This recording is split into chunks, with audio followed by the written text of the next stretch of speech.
Ito ang muka ng 545 billion pesos. Ang perang dapat sana'y pumigil dito. Pero heto, lumulubog pa rin tayo. Sir, yes po. Samantalang, ilan yung luxury cars mo?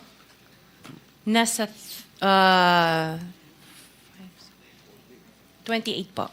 28 lang. Yes. Ano ito mga ito? Rolls-Royce, Ferrari? I don't have a Ferrari. Ano yung mga luxury cars? Lamborghini? No rin. Cadillac. 28 luxury cars. Habang ikaw hanggang leeg sa tubig. Isang tanong, mga matanong. Saan napunta ang pera mo? Bakit walang malaking nakukulong? At bakit ang pinakamalaking pangalan sa buong iskandalo nasa France na ngayon? Malaya? Abangan nyo hanggang dulo. Uy, balik na naman tayo sa Mark Tanong. Ako si Kuya Mark at may bago na naman tayong tanong ngayon na ayaw sagutin ng iba. Balikan natin kung paano nagsimula. 2022, bagong pangako. Build better, more. Ang sabi, hindi na raw tayo lulubog. Minsan at para sa lahat, naniwala ang bayan. At sa papel, umandar nga. More than 5,500 na flood control project, tubo, dike at drainage, nakapinta sa bawat sulok ng bansa. Ribbon cutting dito, ribbon cutting doon. Bawat proyekto may litrato. Bawat litrato may pangalang nakikinabang sa likod. Pero may umasenso ng husto sa likod ng pangakong yun. Kakaunting kontratista lang, pero bigla na lang naging billionaire. Paano? Insertion sa badyet. Bidding na parang laro na alam na kung sino ang mananalo. Isang network ng kumpanya na iisa lang pala ang bituka. At may isang mag-asawa na naging simbolo ng biglaang yaman. Dating ordinaryo lang, pero sa loob ng ilang taon, naging billionaire. Pakinggan mo kung paano nila ito ipinaliwanag. Ano yung naging parang gateway para gumanda ang buhay ninyo?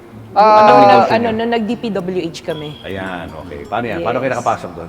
Bali, nakapasok kami doon, nag-bid lang at saka nagkaroon ng opportunity at ginandahan lang namin po ang gawa namin, tuloy-tuloy. Maliit na project to. Maliit lang po, hanggang lumaki hanggang nagtuloy-tuloy po ang mga experience namin, hanggang naging malalaki na po yung mga Ano projects yung namin. nakuha yun sa DPWH? Di ba ang daming, sabi nga nila, madaming bidding, red tape, mga ganun. Yes. Hindi, wala. bid lang po. Oo, Bidding. Ano kayo talagang nakalusot doon sa bidding?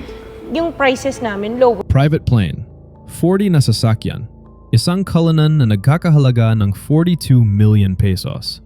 Ito ang mukha ng empire sa kasagsagan nito. Hindi lang pala sa flood control, umabot ang yaman. Isa-isang binilang ng investigador ang mga sasakyan at halos hindi makapaniwala. G63, is that a sports car? Hindi po. G-Wagon. Wagon. G-Wagon. How much is it? Parang nasa 20 din yata. Ha? 20 din yata. 20 million. One vehicle only? Oh, what else? Yung Cadillac po. What kind of Cadillac? Yung SUV. Escalade? Yes. Oh, magkano? Parang yan. Mga 11 yata po yun. Bulletproof? No. Isa lang. One white, one black. Oh, dalawa. Both. G-Wagon, Cadillac Escalade, GMC, milyon-milyon bawat isa. Ito ra ang bunga ng flood control, habang ikaw lumulubog pa rin. Ang lawak? 20% ng buong 545 billion, 100 billion pesos napunta sa 15 na kontratista lang. 15. Yun ang empire. Isang kumpanya, 491 na bid noong 2022, 71 ang napanalunan. Hindi yan swerte, sistema yan. Pero walang empiring habang panahon.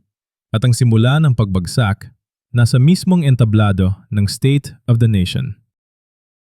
And give a report on those that have been failures, those that were not finished, and those that are alleged to be ghost projects.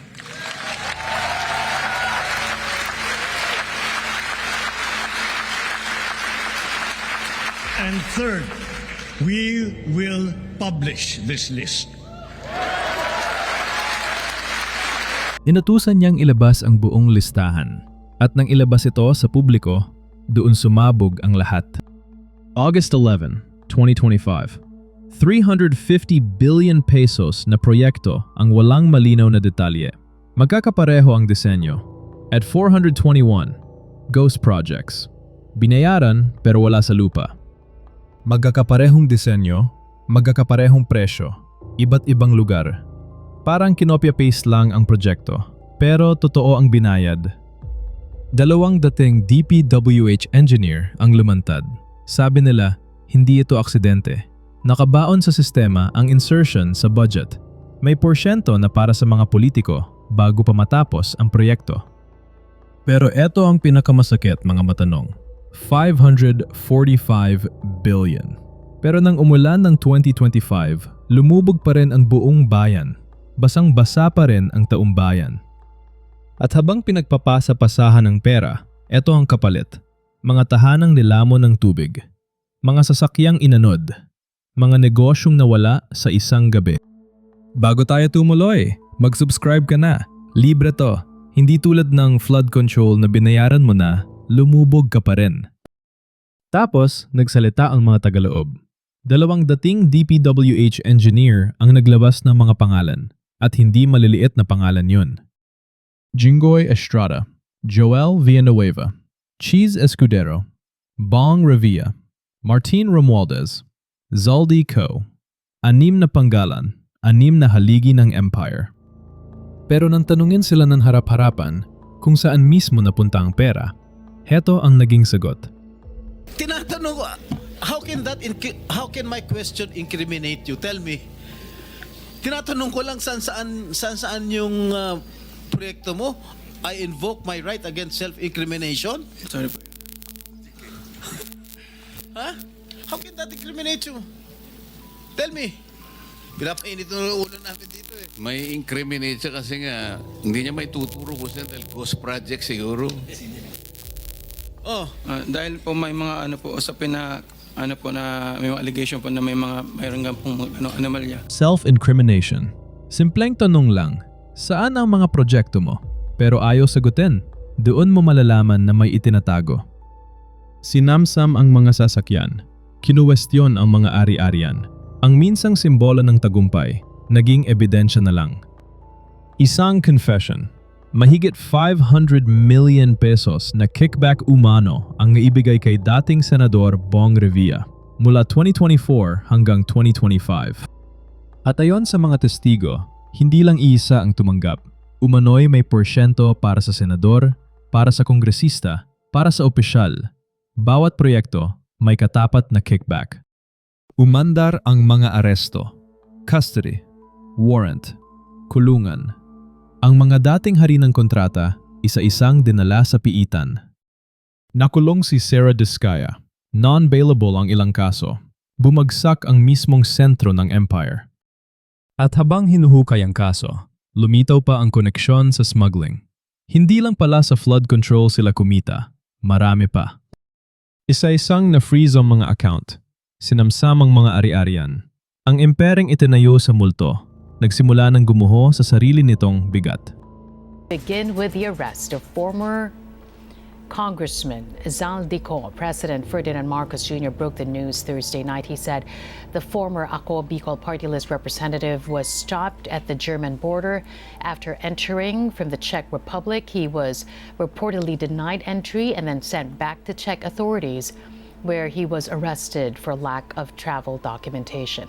Interior Secretary John Vic Remulla says the Foreign Affairs Department is now coordinating with Czech authorities. Ang tinuturong isa sa may pinakamalaking papel sa buong iskandalo.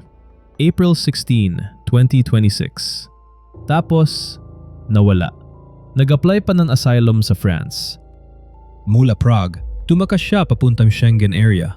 Tapos, France. Habang tayo, naghihintay pa rin ng extradition na baka hindi na dumating. Habang inihahanda ng ombudsman ang plunder cases laban sa mga pinakamataas na pangalan, ang bubong mismo ng empire. Pero mabagal, napakabagal. Umabot pa sa punto na 18 na dating Marine ang lumantad, na may umanay mega kickback na umaabot sa trilyon. Ang bubong, mas mataas para. Nagalit ang taumbayan, trillion peso march. Libo-libo ang bumaha sa lansangan. Para sabihin, sagutin ninyo kami. At sa gitna ng lahat, may isang salitang paulit-ulit na ibinabato sa taumbayan. Resilient. na para bang tungkulin nating lumangoy habang sila'y lumilipad. Pero eto tayo ngayon, 300 days makalipas at unti-unting gumukupas na ang usapan. Ang iba nasa kulungan, ang iba nasa Europe pa rin, malaya. Ngayon, may nasa kulungan, may nakapiyansa, at may nasa Europe pa rin, malaya. Iba-iba ang kinahinatnan, depende kung gaano kakalaki.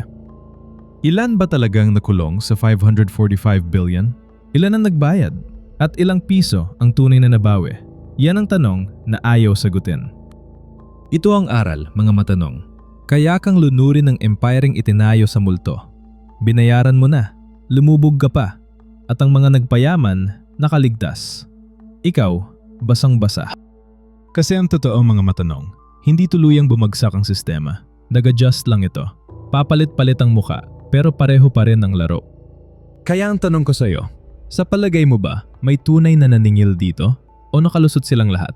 Sagot sa comments. At habang natutulog na ang balita, tandaan mo, ang empiring bumagsak na yun, pwedeng muling itayo bukas kung tayo ang makakalimot. Yun lang muna, mag-isip-isip tayo at kitakit sa susunod na tanong.